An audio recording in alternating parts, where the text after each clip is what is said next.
talking points. Welcome back to the Aviva Fan Studio. Yes. We're all in fantastic humour because Ireland are leading 9 points to 6, as you can see from our beautifully sort of worded thing here. Sene, your main thoughts off the bat? It's been a sort of frenetic, mad first half, but your initial thoughts? Yeah, early in the first half we expected a bit of a kicking game, but it's become quite attritional. I think the defensive lines have been really strong on both sides of the ball, and it's really hard to find space. And I think New Zealand are doing well at slowing the ball down at the breakdown, and Ireland is doing extremely well in terms of staying connected most of the time to stop them from scoring any tries. And discipline-wise, I think Ireland are much better than New Zealand. New Zealand needs to bring their tackles lower, before they get something of a colour from the ref, because I just think that they're lucky to not have a yellow at this stage. Did they get away with one there? That was it Squire? Was it Squire and Stander in the first half? Yeah. And actually, they'll be missing Squire as well. So that was an interesting sort of turn of events in that first half from the All Blacks. But it'll be interesting the next 20 and then the final 20 where the game will be won. The last 20. What are you thinking? Yeah, it's been pretty ferocious. I mean, I was expecting a lot more tries.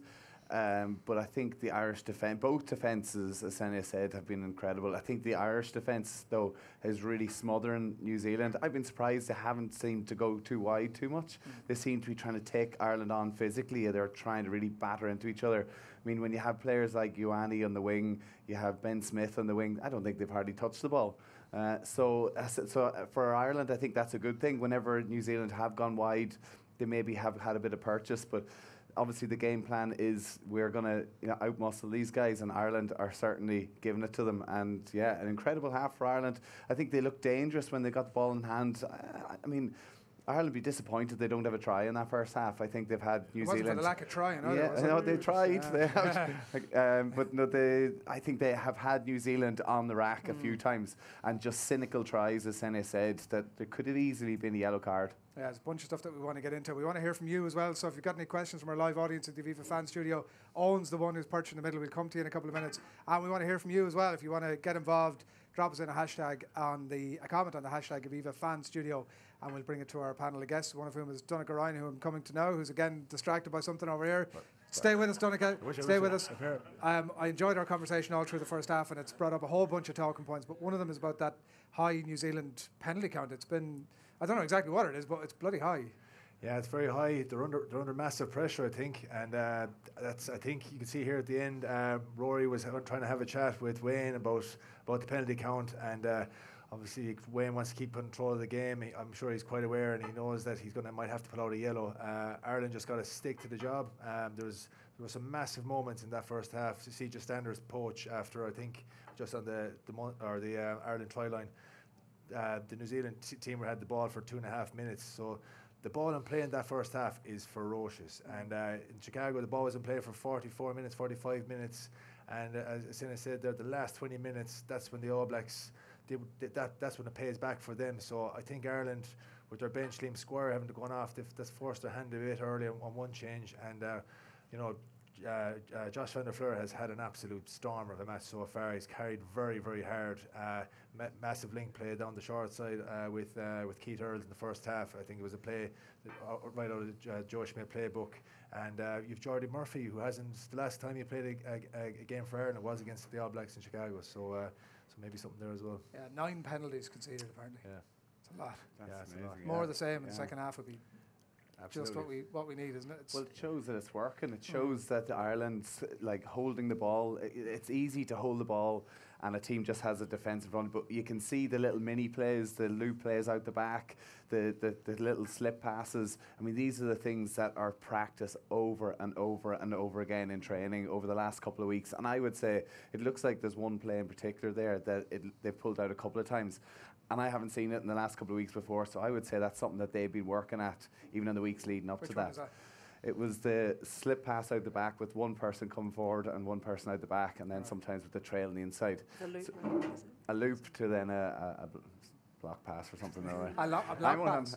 Yeah, don't you worry about it. You don't need to know about those But it's passes. interesting. It's actually interesting what we were speaking before, actually, about the All Blacks with their first receivers. So they've separated. They've got McKenzie on one side and Barrett on the other side. And I think in terms of because Ireland's so good in their defensive line, they've needed to have both decision makers on both sides of the ruck. And I think a lot of perhaps maybe the penalty count is so high is because, again, Ireland is so good at pinning bodies, and so they're wanting to go high to stop momentum and stay back rather than chop and lose a guy, and then you've got 13 men in the line. So perhaps that's why All Blacks are trying to, because they're good enough to know to go low, but Ireland are too good at this stage. It's interesting, the two backs highlighting the back play there, but I'd say the best bit of play was from the 3-3 forwards was James Ryan switching to Dev Toner and crash ball up the middle to CJ Standard. Got a high tackle penalty, which is incredible play from Ireland. So Dev's hands. I mean, Dev's hands. I mean, there's been a couple of plays where he's been the man, being the link, giving that pass. It just shows that coming into the team, it's not just about his line-out ability. You know, he has that link play as well. Absolutely, and his tackle count as well has been extremely high. He's chopping the All Blacks nice and low, forcing them into the breakdown, and that takes it out of you. So it's been very, very positive. The standout player for you first half is a Toner. I think Gary Ringrose has been good. He's had to make, whenever the All Blacks have seen a little bit of space, he's just gone in, he's made some great reads. He looks dangerous every time he gets the ball on that outside break. I'm just hoping that one of the times he'll be able to get his hands through and maybe have somebody come through on him. But I think Josh van der Fleer, to be honest with you, I think he's been fantastic in that sort of breakdown area. Yeah, because we've spoken so much about him beforehand. What does he bring above the other ones? But he's really responded, hasn't he? He has, yeah. He's carried very, very hard. He's chopped tackled as well. That's where CJ got the poach. He's literally his work rate, getting up off the line and allowing other lights to come up and make tackles. It's not much glamorous work, but he's definitely had massive value. James Ryan as well. He's had some massive carries in tight, getting hard yards. So it's been a fantastic collective effort. Yeah. It's funny you say that, actually, because the glory is in that second tackler. I think the support, I hope boys and girls are watching the second defence, the second support, because that's the real driver. It's fantastic to watch from Ireland, certainly. A couple of comments coming in on the hashtag Aviva Fan Studio and on the Facebook page as well. Proper test match, says David O'Brien, only missing a try and a yellow from New Zealand. I'm sure there's plenty that will concur with that one. Mark Walsh, excellent 40 minutes, but as good as it's been, it's crazy to think we're only 3 points up. You have to imagine the ABs will have a golden spell. They do have that kick, Sene, that you almost start to have the conversation about how far do we need to be ahead at a certain point in this game. No, certainly. And at the same time, Ireland's absolutely in the game. I think actually on attack, if we can get the ball out earlier to Ringrose, the kick is on as well. That grubber, there were some times that it might have been on, but he got it a bit late in terms of the de-reading. But yeah, no, certainly. It looks like the All Blacks, they're looking for the space behind. You saw the first 10 minutes, I think they had 3 kicks, a few chip kicks, a few grubbers. I mean, with Rob Kearney in the backfield, that's the beauty of it, because generally Rob is there. He might show you the space, but he hoovers it up. And the more we have the All Blacks kicking the ball away in Ireland's half, the better. We've a question from the crowd that we're going to go to now. Owen's out there. Have you got Owen? We do indeed. We've got Bill Fraser here with me. Bill, how are things? Good. Just for Donnacha, you touched on it already. So much better to have Devin Toner on the line out this week versus this time last week, for instance, where he was really missed. Yeah, look, it's just Argentina defending completely different than the way All Blacks are defending tonight. But I think it's just one of those learning curves. So let's say Ian Henderson, he had a fantastic game as well, and I'm sure he's going to come on this evening and he's done his homework and he's going to fit in very well and add massive value to the team. But Dave has called extremely well. He's under massive pressure, but a testament to Rory Best's throwing as well. The first 4-man line he threw was a bit of a wobbler, but he got rid of the old pizzas throwing, and he's been nailing everything since. Thanks for the question there, Bill. Yeah. The kickable penalty after 23 minutes, I know this man was uber impressed with it at the time. Like, it's ballsy. It almost paid off in terms of a try. Are we doing that because it's 23 minutes in, or do we do that when there's 5 minutes we go? We know we need to, there's going to be tries that both teams want to attack. The points are there, but the teams have only taken it whenever the ball's been in front of the posts. So I think it just shows an attacking mindset from both teams, that they're like, listen, 3 points is not enough for us. We want to score tries, and it's a testament to the defence that there has been no tries yet, because it has been so physical. And the other thing about that as well is when you're kicking the penalty, you're going to get the ball back. So that's also the other side of it as well. The try decision, fair enough. I mean, there's not we can do about it now anyway. But I think he gave it for a knock on in the end. Oh, I thought he had it. I thought he had it in there. Oh, so that's a shame. Yeah, I know. Great chase. Pity. But penalty advantage. I think actually we've got them in the air. I think those little 50-50 things. You know, those kicks when you have Jacob coming in there, you have the likes of Rob being able to contest in the air. We are, especially against Mackenzie, who's a small man. I think we need to go and put him under pressure because it shows it'll pay off. And we spoke about the line before pre-match chat, Donnacha, and it's pretty much going exactly as you said it would. We're letting them have it. We're doing pretty well on our own, and the scrum is going absolutely flying. Yeah, it's fantastic. Just getting. It's for the backs. It's fantastic to see your forwards bulldozing the opposition off the ball, especially in a scrum. And we set up some fantastic mauls as well, and that builds lactate acid in as well from the opposition and slows them down. So it's attritional. It's literally like who's going to crack first. And I think Ireland, there's a massive resilience there. They've been there before. They've won games on the biggest stage. And look, it's going to make for a cracking last 20 minutes. And Wayne Barnes is having a stormer as well. He's chatting away and he's keeping everybody in the loop. Yeah, I've got it.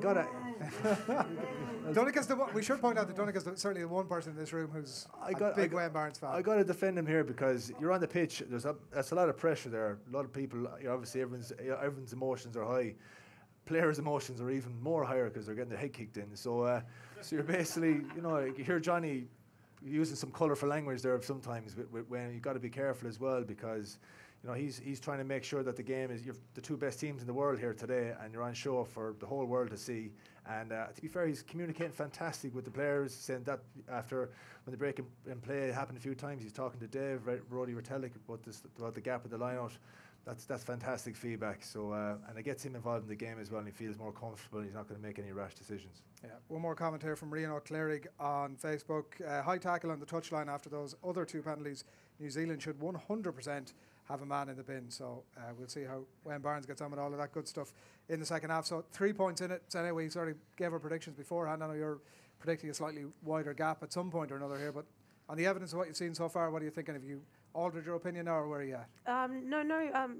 Well, it's how obviously they're not scoring against each other, but it's just the first half as well. Next 20, whoever scores on the next, the first score in the next half might. It might start to open up a bit almost. Be a turning point. Yeah. So whoever scores might be the turning point for them. But I think in the last 20, as we mentioned before, the bench will win it, and I think both benches are strong, certainly. But obviously, it's the last 20 minutes that the game will be won. So there's still plenty of time for a lot more, exciting rugby. Yeah, I mean, you haven't seen the All Blacks haven't really played yet. Is that down to us, or are they just having? I think it is down to us. I think it is, and I think as well as that they've seen the space behind, they've put it in there, kicked it away, and we've regathered it. So they're trying to force us into mistakes. We haven't seen them play.